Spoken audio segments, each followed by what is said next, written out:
It's always a great pleasure to hear Gaudium Sigurd, particularly when it's rendered so beautifully by our Faculty of Music Choir. Thank you.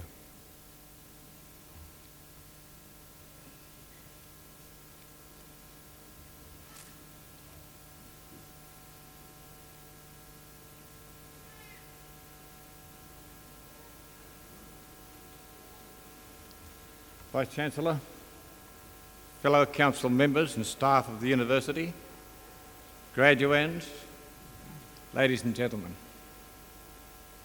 It is customary for the university and its guests to gather as a body for the purpose of conferring academic awards on its graduates. This afternoon we have gathered in order that awards may be conferred on those who have satisfied the council of the university that they have met the requirements for admission to awards undertaken within the Faculty of Economics and Commerce. To members of the university, a ceremony for the conferring of awards is a particularly important and happy occasion in the university year. To all of you, I extend a warm welcome. To graduates and diplomats, I offer congratulations and best wishes. The mission of the university is, in part, to provide a wide range of teaching, research, and scholarship and service at the highest level of excellence and consistent with its aims of maintaining national and international esteem. The university has a commitment to the advancement and transmission of knowledge by the pursuit, recognition, and the achievement of excellence in scholarship, research, and teaching. This will be evidenced in the course of today's ceremony. Education today is about the acquisition of lifelong learning skills. I believe that the awards to be conferred upon our graduates and diplomats today will qualify them to make significant contributions in the local, national, and in the case of some, international community. Lastly, I take this opportunity to remind those receiving their testamas today that as graduands and diplomats of the university, you automatically become members of Convocation. You thus join some 40,000 other graduates and have an opportunity through elected representatives to become involved in the governance of the university. Through Convocation, you will also be kept informed of activities and developments of the university.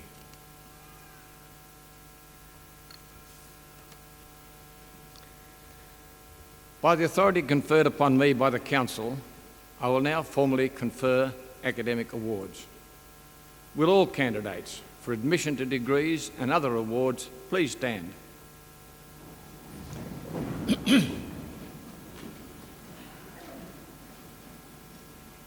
In the name of the Council, and by my authority as Acting Chancellor, I confer the awards specified in the program on all those graduands and diplomats who are present today, and in absentia on those unable to be present.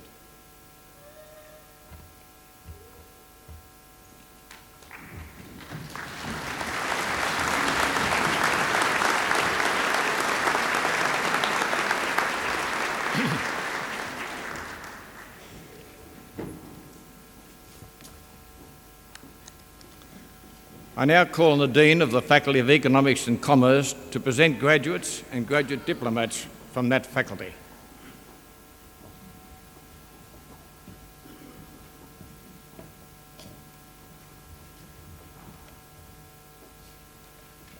Acting Chancellor, I present to you a candidate who has satisfied requirements for the award of Associate Diploma in Computing Studies, John Anthony Harris.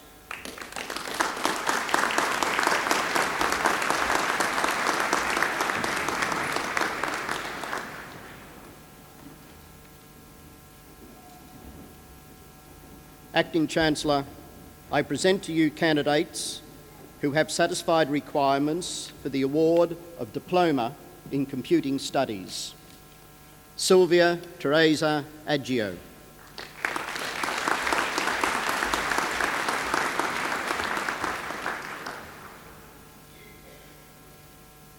Helen Sophie Anastopoulos.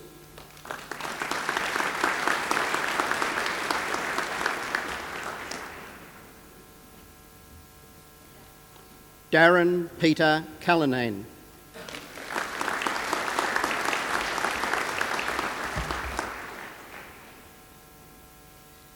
Mark Darren Kavanagh.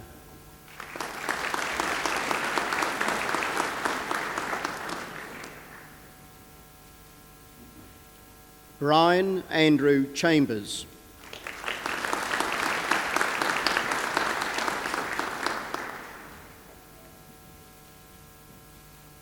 Christopher Mark Collins.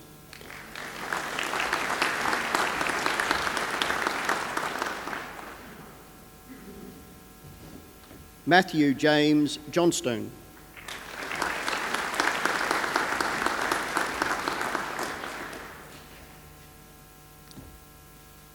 Michael Ian Kime.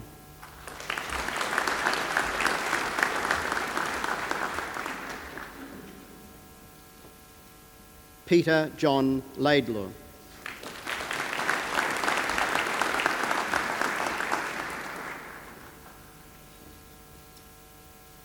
Gillian McMillan.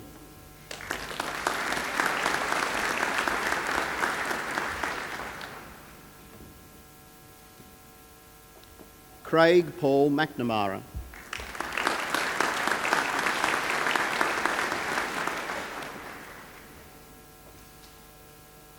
Michelle Rosalind Mooney.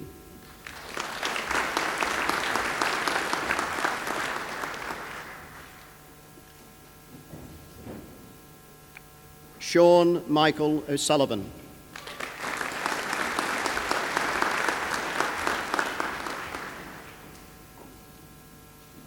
Kim Lorraine Pearson.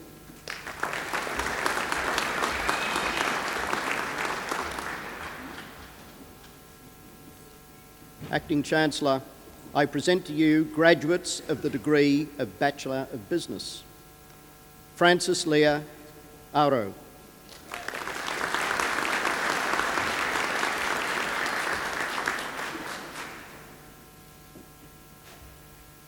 Judith Bailey.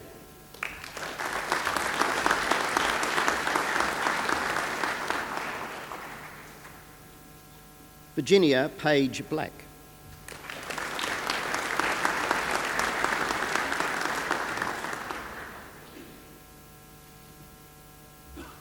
Melanie Lillian Bondini.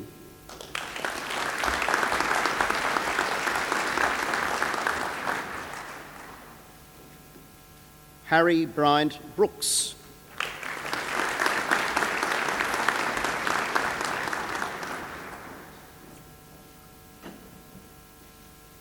Craig Walter Brown.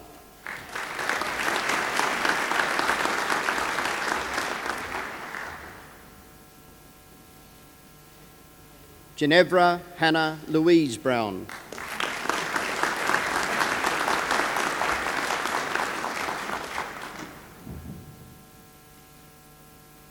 Tarsisius Billhoover.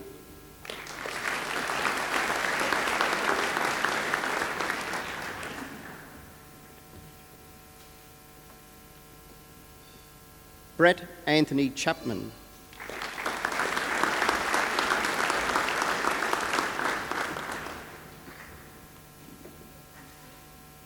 Ian Abram Clifford.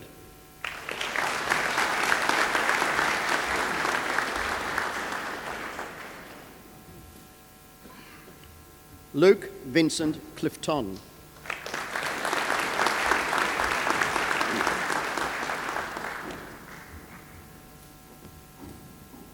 Jennifer Lisa Coughlin.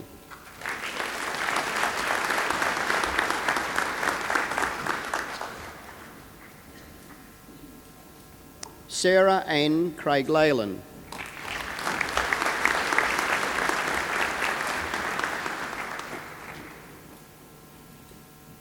Timothy Robert George Cresswell.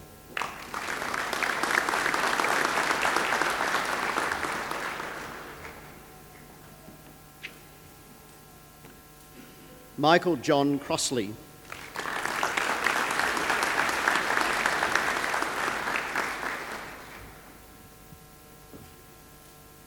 Melissa Raquel Elsmore.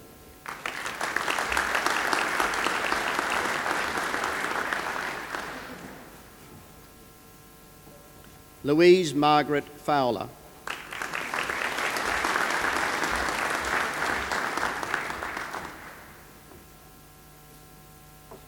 Sean Christopher Glover.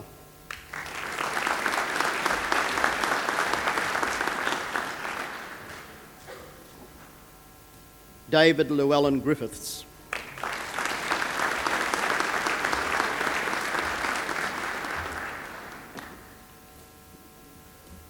Karen Amanda Handyside.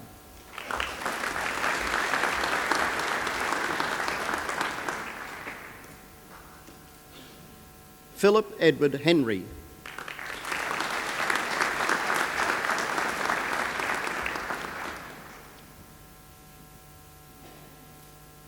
Craig James Higginbotham.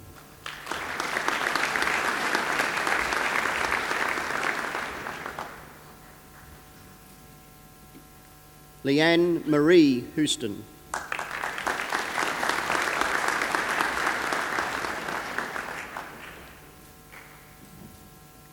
Colin Leslie Jackson.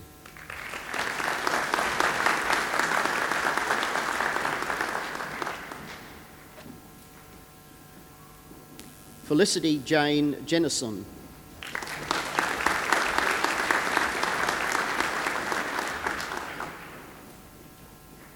Carl Johan Ola Jepson.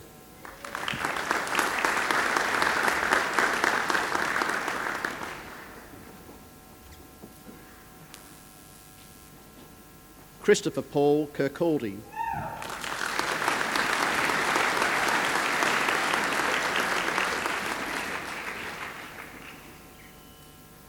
Melissa Kokuba.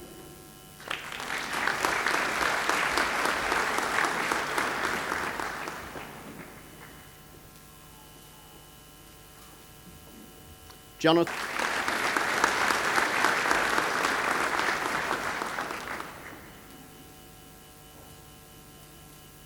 Megan Louise Lippy.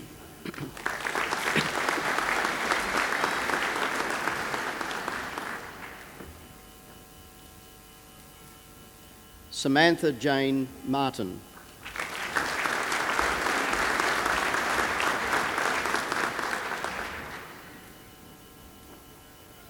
Karen Ann Moore.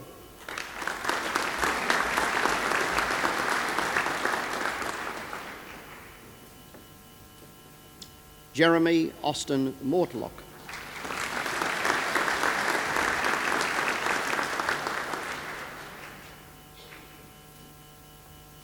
Lenore Louise Neath.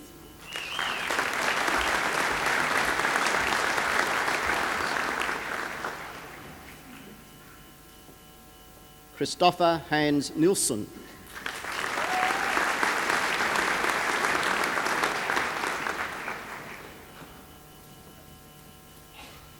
Jamie Joshua North.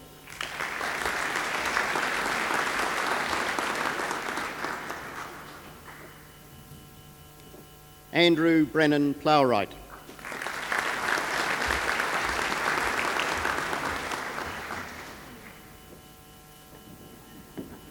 Michelle Louise Ray.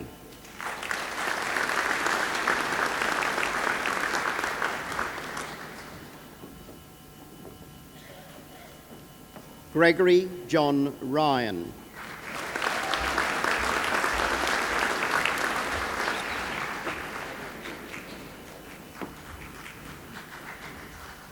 Christian T. Salmon.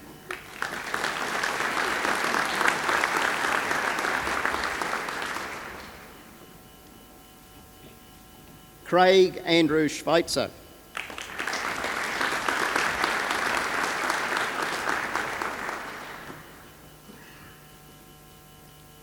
Andrew John Sill.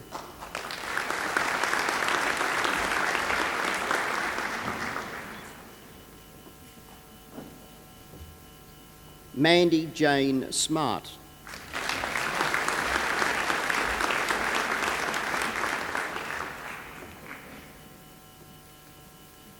Barbara Ann Somerville.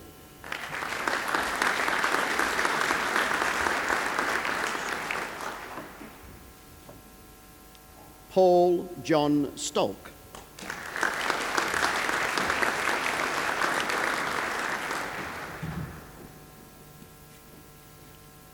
Lisa Catherine Stewart Sharp.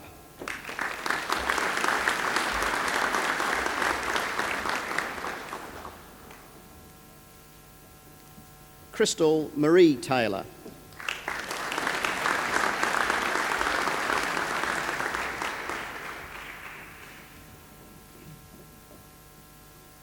Joanne Belinda Trimmer.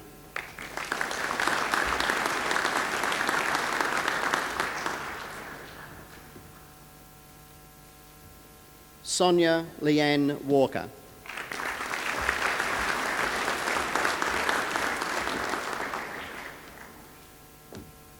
Jenny Lee Ward.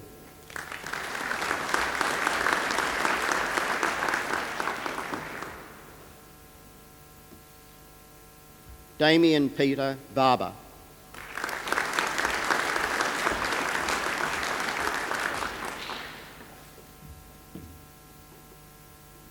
Kylie Wicks.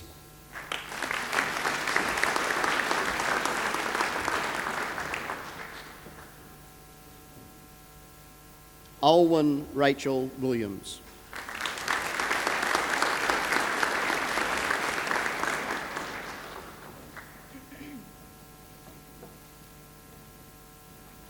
Acting Chancellor, I present to you graduates of the degree of Bachelor of Economics, Arifa Anzal Nisha Ali.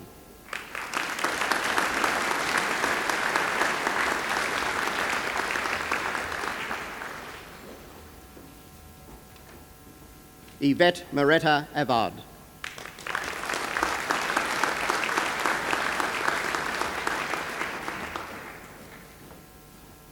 Catherine Janice Bailey.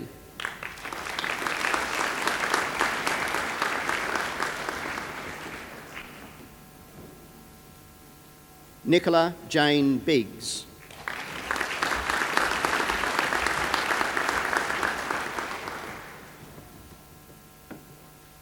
Carl Gerard Bock.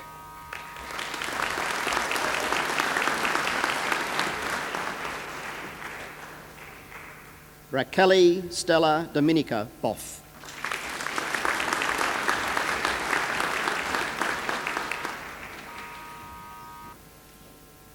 Adam Charles Boot.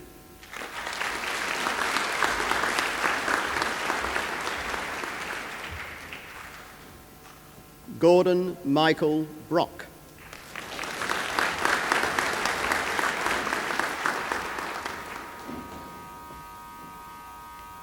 Tanya Jane Bryant.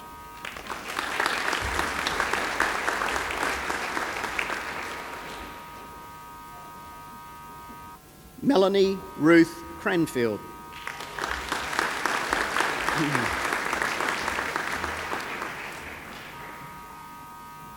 Adam Stanley Crichton.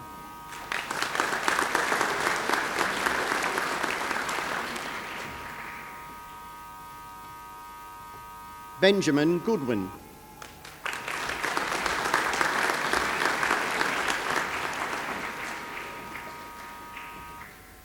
Paul Wayne Graham.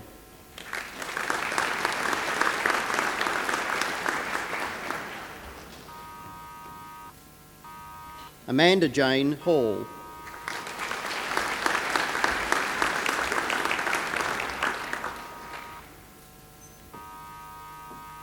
Anthony John Harrison.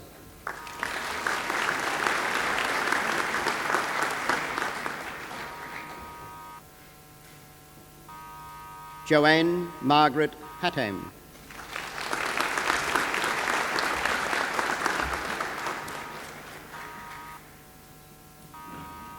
Grant Benjamin Herman.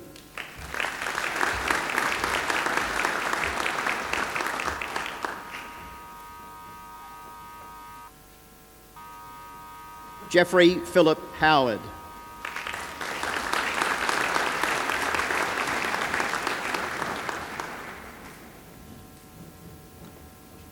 Andrew Michael Hunter.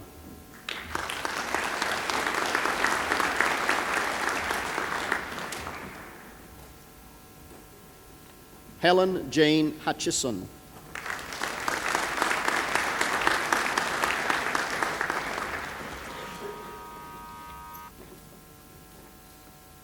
Nathan Johns.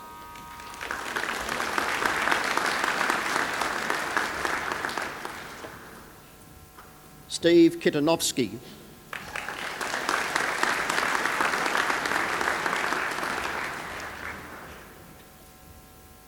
Brett John Lamkin.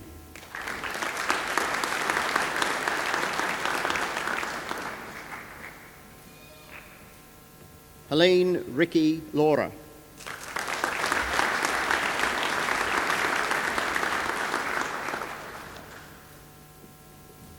Seng Yao Leong.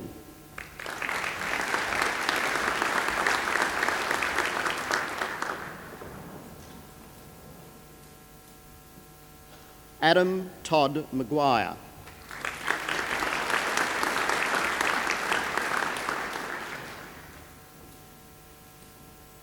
Paul Anthony Newland.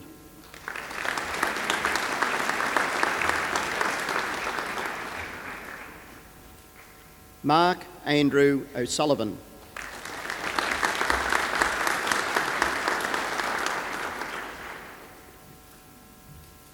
Moniko U.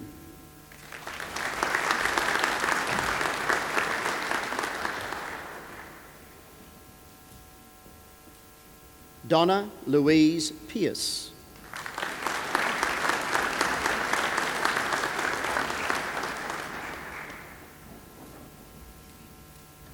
Louise Rachel Pollard.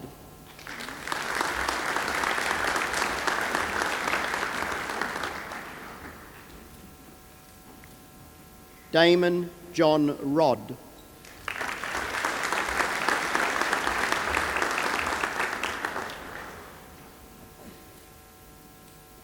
Peter John Royale.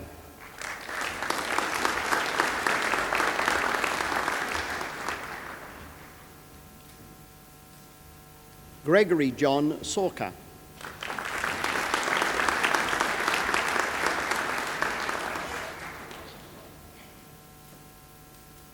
Florence Ann Saxton.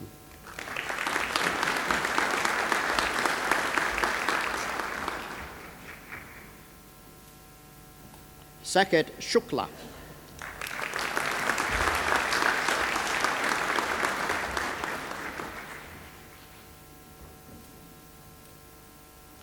Matthew James Stevenson.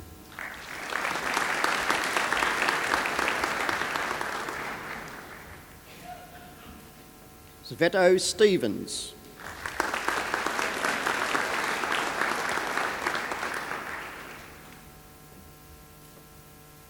Mirek Swiak.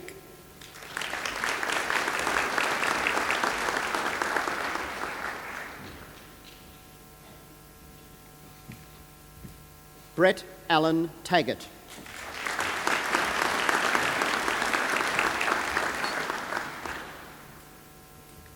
Alyssa Ann Thompson.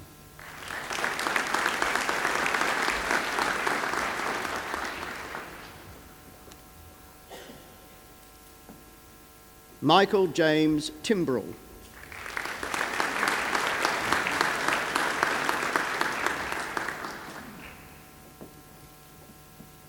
David Robert Turvey.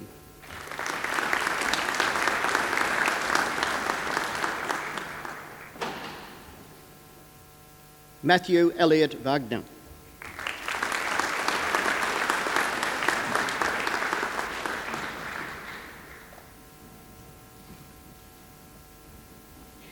Justin Warwick Van Kintz.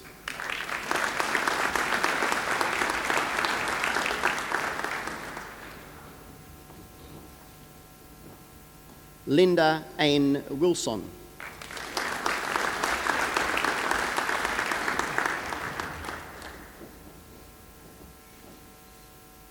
Samantha Jane Zelma.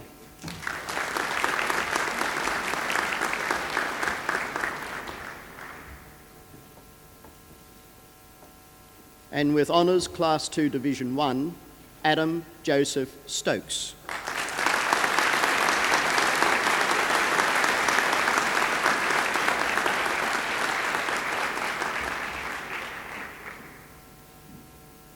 Acting Chancellor, I present to you graduates of the degree of Bachelor of Information Science. Jenny Lee Cheers.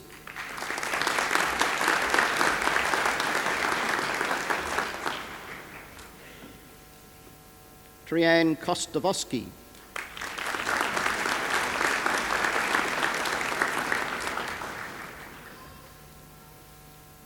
Richard Fraccaro.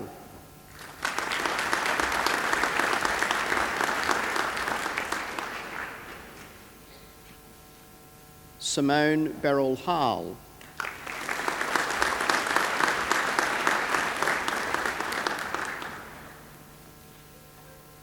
Scott James Lewis.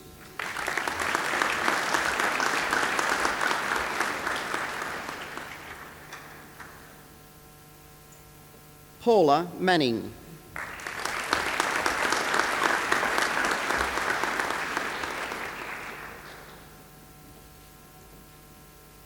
Robert Michael Martin.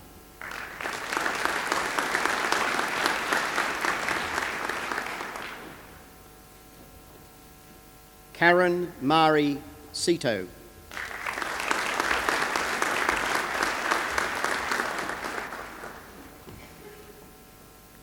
Todd Robert Stafford.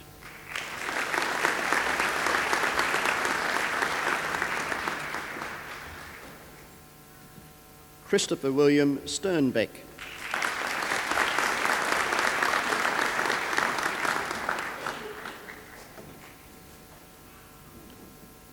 Emmy Sive Vong.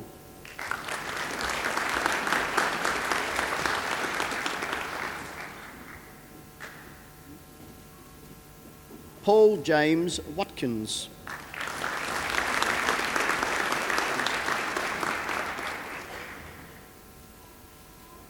Dwayne Franklin Weston.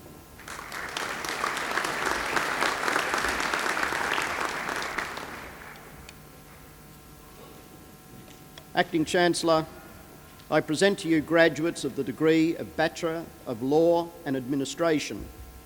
Alana Jane Chalkley.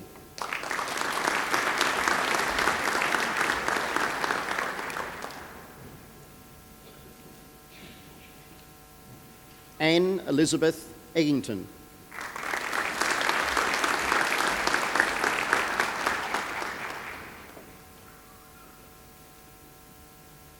Kathleen Gray.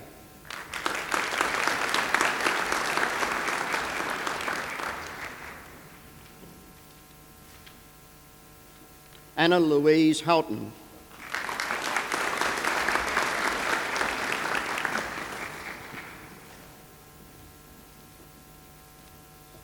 Matthew James Huckabee.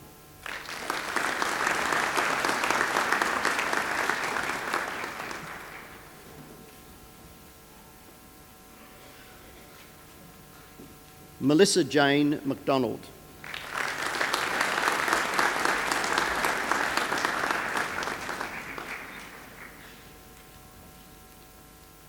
Jacqueline Sard.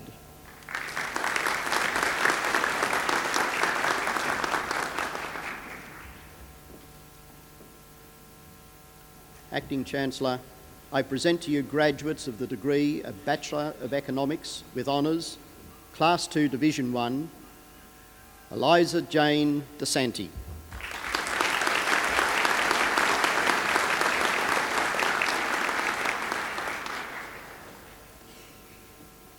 Jason Roger Gleeson.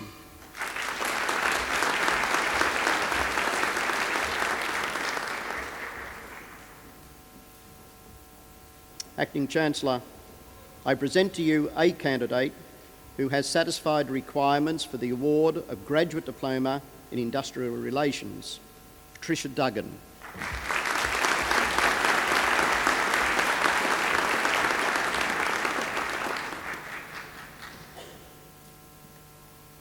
Acting Chancellor, I present to you a candidate who has satisfied requirements for the award of Graduate Diploma in Management, Maria Gutama.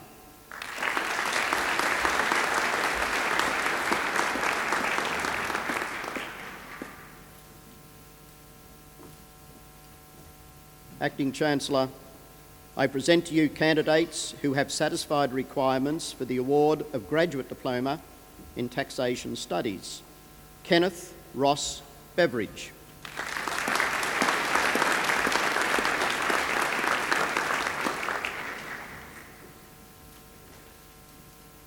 John Kenneth Lisham.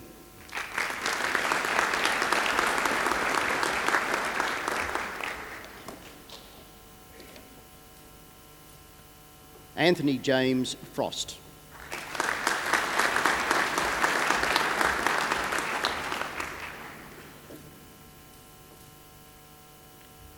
Acting Chancellor, I present to you graduates of the degree of Master of Business Administration. Paul Martin Burrows.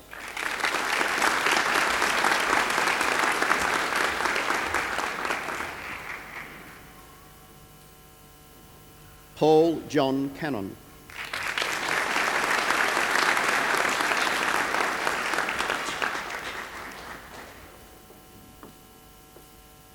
Robert Michael Donovan.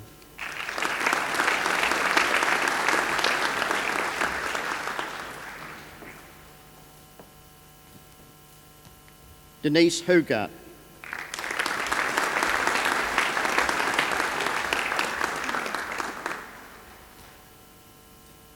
Robert Hans Larkins.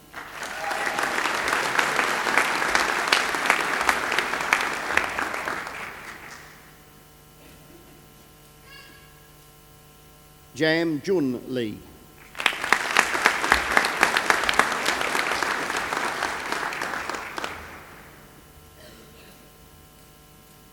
Douglas Michael Lucas.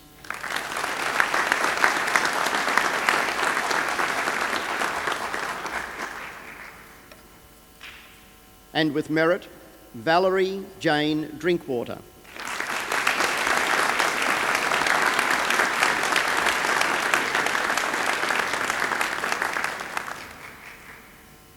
And Jeffrey Joseph J.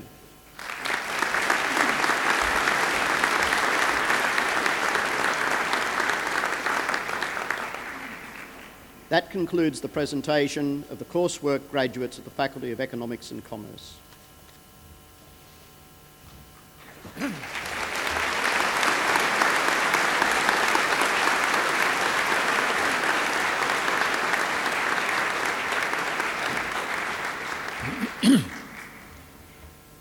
I now call on the Pro Vice-Chancellor, Research and Information Technology, to present a higher degree candidate. Acting Chancellor, the degree of Doctor of Philosophy is awarded to a graduate who has successfully completed a prescribed program of study, principally of research. A thesis embodying the outcomes of the research is the principal basis of examination. The degree is only awarded if the thesis makes a significant and original contribution to knowledge and understanding of the field of knowledge with which it is concerned.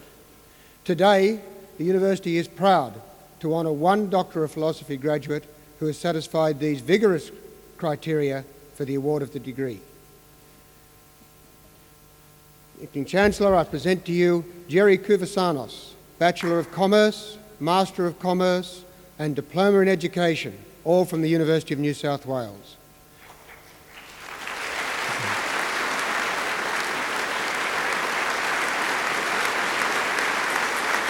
Dr. Kouvasanos did his thesis for the degree of Doctor of Philosophy in the Department of Economics, Faculty of Economics and Commerce. His thesis is entitled A Kalekian Behavioural Theory of Investment Cycles. Dr. Kouvasanos' thesis is concerned with the instability of investment in plant and equipment. He adapted post-Keynesian work of Michael Kalecki with behavioural analysis of uncertainty in investment decision-making. A schematic theory of susceptibility to change in the level of investment orders was developed. Detailed Australian case studies in motor vehicle, steel and aluminium industries provide empirical support to this investment behavioural model of instability.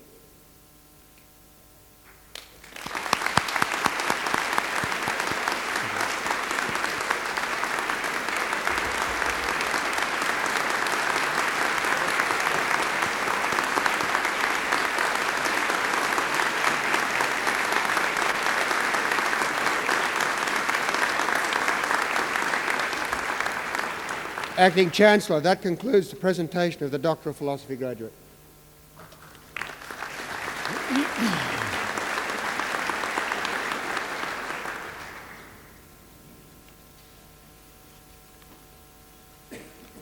Thank you, Professor MacDonald. I now call upon the Vice-Chancellor to present Mr. Max Roberts, AM, for the award of Honorary Doctor of the University.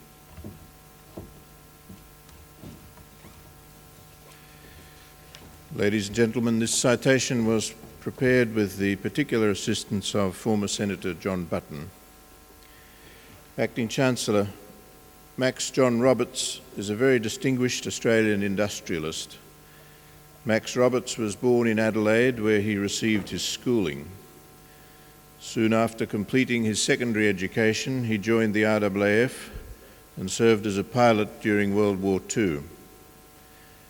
After the war, he began to make his presence felt in the energy and mining industries. He moved to Sydney, became Assistant Managing Director of Castrol Australia Proprietary Limited. That was the start of a long, effective and impressive business career. From 1968 to 1971, he was Chief Executive of Castrol, Burma Oil Company Chief Executive in New York from 1971 to 1976. Between 1976 and 1980, he was Director of Burma Oil in the UK and then Chairman of Burma Oil Australia, a position which he still holds. In 1980, he joined the board of Consolidated Goldfields Australia Limited and became Chairman in 1981. Upon the merger, under his steersmanship, of the Mount Lyell Mining and Railway Company, Renison and Associated Minerals Consolidated Limited, and CGFA, creating Renison Goldfields Consolidated Limited, Max Roberts was Executive Chairman of RGC Limited and Non-Executive Chairman thereof from 1985 to 1994 and his retirement from the company. Indicative of the high esteem he enjoys in the Australian business community and the breadth and depth of his business acumen, over that period he also held other directorships. From 1987 to 1989, he was a Director of Aetna Life of Australia and New Zealand Limited. From 1988 to 1992, a Director of the Prudential Assurance Company Limited. From 1984 to the present, a Director of Minora Resources, and from 1992 to the present, a Director of QNI Limited. Understandably, Max Roberts has been called upon by public bodies and by government to exercise his skill and to draw upon the accumulated wisdom of his experience for the public benefit. He was a member of the Business Council of Australia from 1984 to 1986, chairman of its deregulation task force in 1986, a member of the Australian Mining Industry Council from 1984 to 1986, and a director of the Australia Mines and Metals Association in 1985 and 1986. Predictably, in 1986, he was awarded the Order of Australia for his services to the mining industry. Characteristic of men of his ilk, Max Roberts has served the wider community with the same vigour and thoughtfulness he applied to his business affairs. To this end, he has been a tireless worker for the benefit of Australia's sight-impaired community, being President of the Royal Blind Society from 1987 to 1992. Max Roberts' connection with Newcastle comes not only through his participation in the mining industry. In 1983, the then Minister for Industry and Technology, Senator John Button, established a plan for the rejuvenation of the lagging Australian steel industry, a matter of critical importance for the future of the industrial base of Newcastle. The plan entailed financial assistance from the federal government for a limited period. For its success, the plan required commitments from the Broken Hill Proprietary Company Limited regarding investment and undertakings from the relevant unions with respect to productivity, work practices and reductions in manning levels. It was a tripartite agreement between government, employer and the unions, the first of its kind in Australia. To steer the process, a Steel Industry Authority was established under the chairmanship of Max Roberts. His contribution in that capacity is aptly described by the Minister of the time, Senator Button, with whom he had close contact and who greatly respected his capacity to call a spade a spade. That's a quotation from Senator Button. It was a position which required negotiating skills, a sense of vision and toughness. Max Roberts had these three qualities in abundance, together with a pervasive charm. Again, a quotation from Senator Button. This was a powerful mix of qualities, and during his 5 years as chairman of the Steel Industry Authority, he carried out the task with eminent success. The current performance of the Australian steel industry owes much to his efforts. That same tenacity was exhibited to the benefit of the university as he applied his pervasive charm to convince his industry colleagues that despite the depressed economic conditions, they should contribute to the funding of the Australian Centre for Mineral and Energy Economics, and that it be established at the University of Newcastle. As chair of the centre, he has worked with characteristic energy to develop the centre, notwithstanding difficulties associated with such ventures. Max Roberts' association with the affairs and the fortune of Newcastle and the Hunter has been considerable. Over an extended period, he has plied his skill and business acumen to the benefit of the region.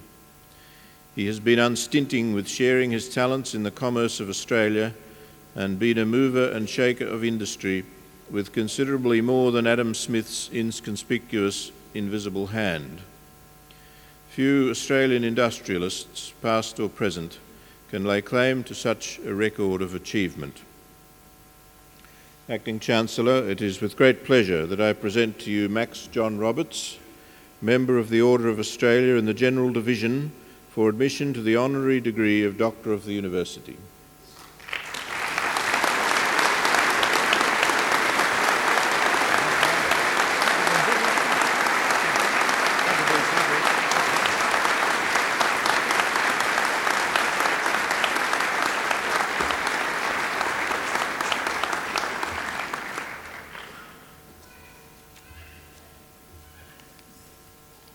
I now call upon Mr. Max Roberts to give us the occasional address.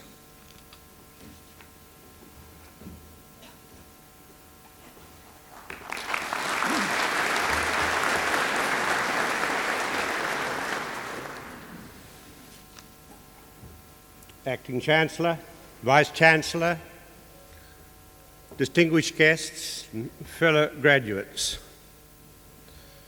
My subject today is the clever country, a hackneyed, overused and misinterpreted phrase, if ever there was one. Today sees your graduation as diplomats in industrial relations, management, computing studies, graduation as candidates for the Bachelor of Business, Information Science, Economics, the Master of Business Administration degrees. And you can be pardoned for assuming that by so doing, you can lay some claim to being clever. The hard truth is you can't. You can lay claim to being trained, but not necessarily clever. The Oxford Dictionary defines clever as adroit and dexterous, as talented, having a special aptitude, faculty or gift, and ingenious, as in structure or administration. And that is the definition you need to work by if the clever country is to become a reality: adroit, talented and ingenious. The definition doesn't include the word trained, And yet, with the years of training and discipline following your years of study, you've developed an application which will take you a long way, and a long way further if you can add adroit, talented and genius to your skills. Let me illustrate my point. Samuel Finley Brace Morse, 1791 to 1872, professor of New York University. He had a great interest in science and technology, and he gave up teaching. He was the founder of the National Academy of Design and Arts. He was an excellent landscape and portrait artist. He invented the electric telegraph and the Morse code language system developed for that telegraph. Now, this guy flourished about 150 years ago. There was no system of communication. Forget computers, satellites, television, radio, automobiles, aircraft, steamships. You got from A to B in a horse-drawn vehicle, and international travel was by sailing ship. So that set the speed of communications, and the method was by handwritten letters. And then Morse develops his idea. Now that's adroit, that's talented, that's ingenious. Now you might plead that was a long time ago and that the same opportunities don't arise today. I can give you a few examples from the mining industry. In the gold industry, Australia is adopting and adapting bioleaching to extract gold from sulphide-rich ores, literally using bugs to eat away the sulphides to get at the pure metal. Nickel. Australia invented an ammonium solvent extraction method, and difficult to treat ore became an easy proposition and enabled refining on a very commercial base. Patented. Mineral sands. Adding material to ilmenite to form a glass to extract and remove uranium and thorium from feedstocks for pigment and paper, and thus taking lead out of paint. They are examples that fit the description. But to broaden my approach, just take this century. I clearly remember the first television in Australia. You weren't born. I was 36. The jet engine was only developed in the 40s, and there are any number of examples that abound. New doors are opening all the time. We are in a period of change. And what can you expect in the future? And the answer is more change. But before tackling the difficult task of how you participate in this clever country, let's look at what the future has to offer if you can't. Currently, Australia is in what can only be described as a mess. You will be practicing your art in areas of business, whatever business that may be. You'll be confronted with an array of areas where decision-making will be based on input from you about structure, organisation, people, markets, increasingly international, finance, exchange rates, interest rates, taxation. And bound up in all of this will be the current account deficit, the balance of payments with an emphasis on either exports or imports or both, depending on the type of business you choose to work in, and international competitiveness. And if we can't not only come to grips with, but actually problem solve in those areas, then the banana republic looms even stronger on our horizon. Now, we live in a favoured land, rich in natural resources, with a great climate and a lifestyle envied by many. But I always remember the comment by the chief executive of the China Steel Corporation in Taiwan. In talking on this subject, he said, "Mr. Roberts, you have a country rich in natural resources, which we have not. We have a country rich in work ethic, which you have not." What I'm trying to point out is We cannot expect to maintain our current attitude and remain competitive. Take your training, take your background, take your discipline and your application with you into the work area and set out to be better than anyone else. But can you expect to alter the system, change the approach and have an effect, and if so, how? I listed earlier the areas of input: structure, organisation, people, markets, finance, exchange rates, interest rates and taxation. Now, what a range there is for change there. The subject areas are many and varied. But can you do something under the definition of clever? Don't, whatever you do, put up a defensive wall and merely accept the status quo. Sure, both heredity and environment are major inputs into your makeup. People have a flair for certain things, and we've seen it so often in the arts, in music, theatre, sport, and we've envied their talent and dexterity. Business is another, although a different game. You have chosen to play in this area. You must have had an aptitude to have come this far.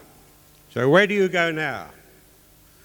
You go into business with a sharp brain, a clear eye, ears for listening, and a tongue for questioning, and use them in equal proportions. You will develop your own skills after studying the experience of others. Never knock the old-timers. Experience is a record of the past and a lesson in pitfalls to be avoided, but it won't change the future. You have to do that. Avoid being political, dogmatic, argumentative. Listen, observe and study how things can be changed. Think laterally as you work your way through your problems. Your reward will be job satisfaction. And believe me, there's nothing better than actually enjoying what you're doing. I've had the great good fortune of doing what I wanted to do most of my working life. And you'll find that money and promotion and the other rewards, as well as the satisfaction, will follow you without the necessity of forcing the situation. If you can operate under the ideas outlined above, you must, as a natural consequence, become adroit. You will become talented by virtue of what you're doing. You are stretching yourself all the time and developing aptitude, and your span of knowledge and interest will lead you to becoming ingenious. So we want and we must have a clever country. You can only become so as a result of the sum of the parts, and you represent the parts.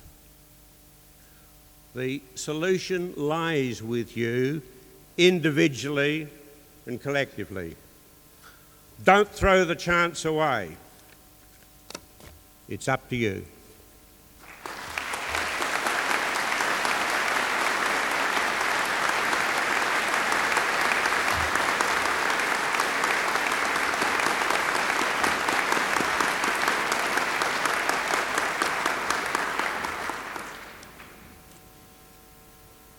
Thank you, Robert, for your very provoking and thought-provoking address, and stimulating and challenging. Thank you. I now have great pleasure in inviting Mr. Paul Burrows to speak on behalf of the graduates. Mr. Burrows.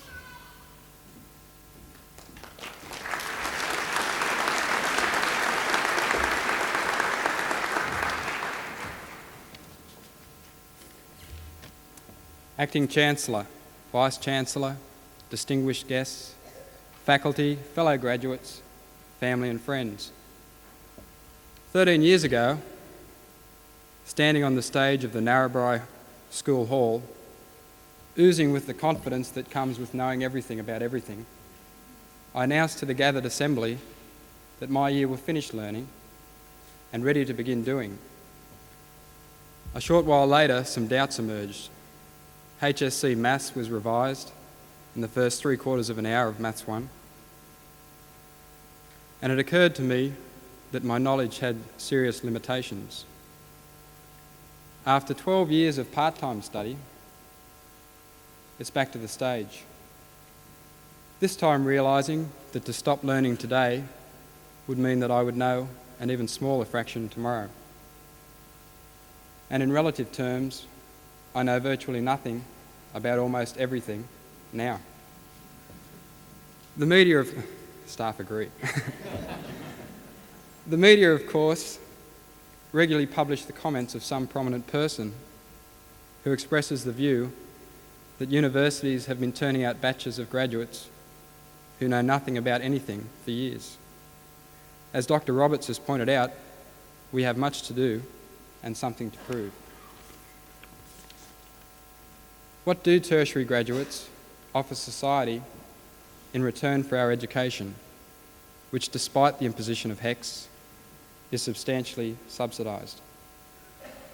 A university education grooms its beneficiaries to solve problems, and the basics are independent of whether the problem is the structure of the universe or why did Romeo and Juliet end in a tragedy.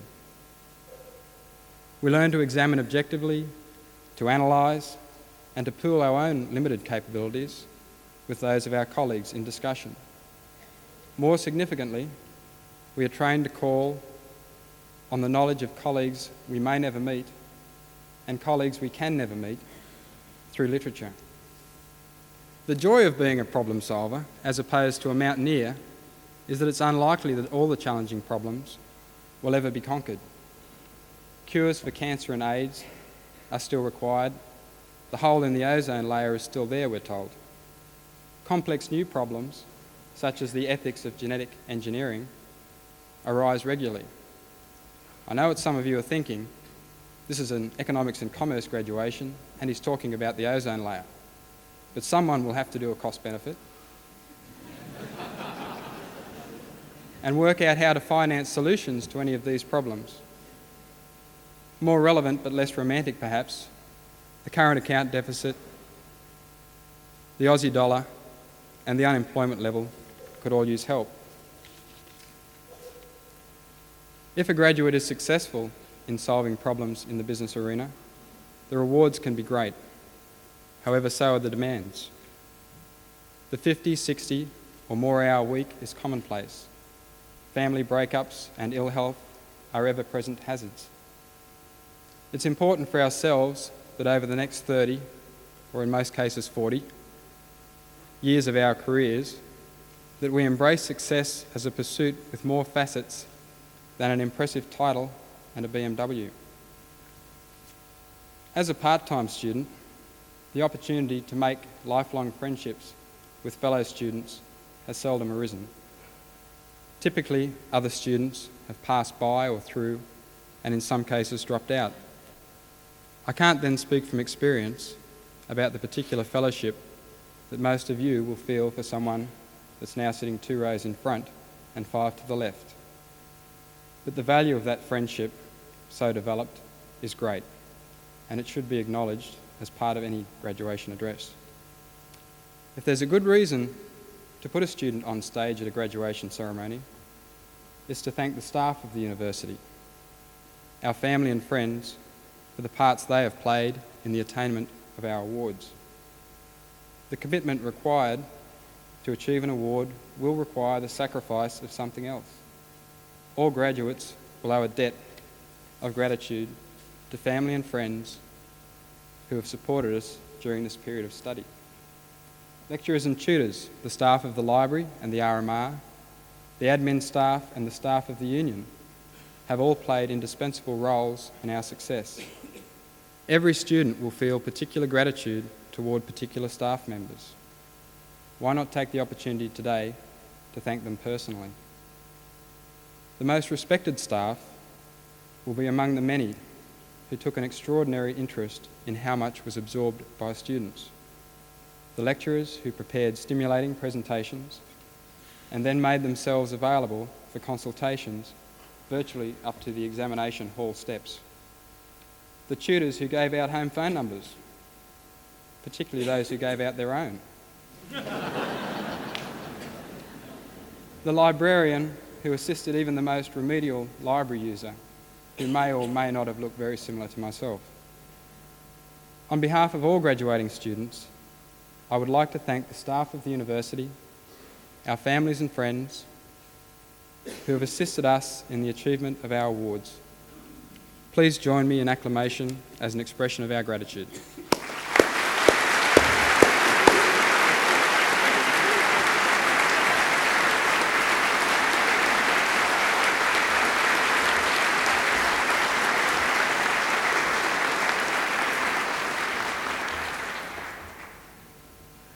Thank you, Mr. Burrows, for a very fine address.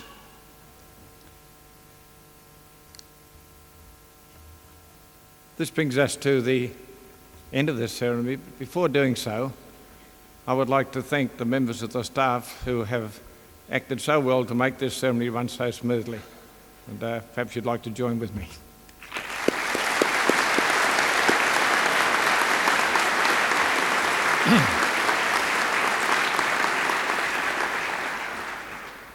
I now declare this ceremony concluded.